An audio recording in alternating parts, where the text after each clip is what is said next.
All right, let's talk about ISO rack pulls. So there's a rack pull which is pulling from spotter arms, and then there's an ISO rack pull, and these are pulling against spotter arms or against J-hooks. I really prefer J-hooks because the spotter arms have some junk on the bottom that kind of, anyway, it doesn't matter. I prefer J-hooks, so that's what we're gonna be using today. So note that we're gonna be coming in from the opposite. So I've got my J-hooks facing away from me, which is the way that it should be basically never, except for these ISO pulls. All right, so first things first, we wanna be setting up the J-hooks so that they are right at the sticking point. So for me, right now, we're gonna go ahead and set up at the knee and talk about the setup generally, but this could be pulling from anywhere on that bar path. So we're gonna go from the knee, look at your notes, you might be going from somewhere else. So I'm gonna go ahead and check out where my knee's gonna be, that's where the bar's gonna be.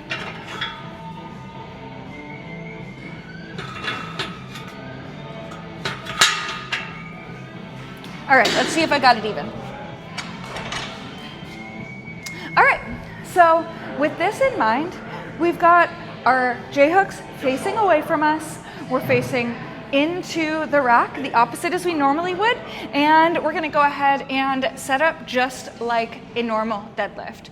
The thing about it though, is we're gonna go ahead and put our bar under these J-hooks. And then I'm set up conventional. I'm gonna go ahead and pull against the rack really aggressively for an allotted amount of time, and then release.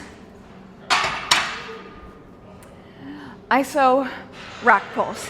Quick note, if you're doing these on our little racks as opposed to on a rig, which is anchored down into the ground, note that there's a very good chance, if you're training here, that you're gonna lift up the entire rack. You can circumnavigate this in a couple of ways. One, you just go ahead and go over to the rig.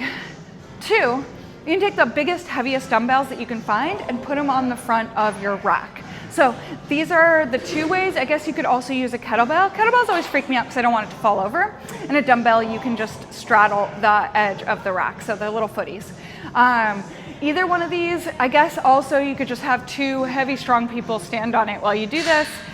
Totally up to you, but just be aware that these footies often come up once we start pulling really, really seriously. This is also a really great way to think about using your legs. So let's think about pushing the ground away, not pulling this rack off the ground.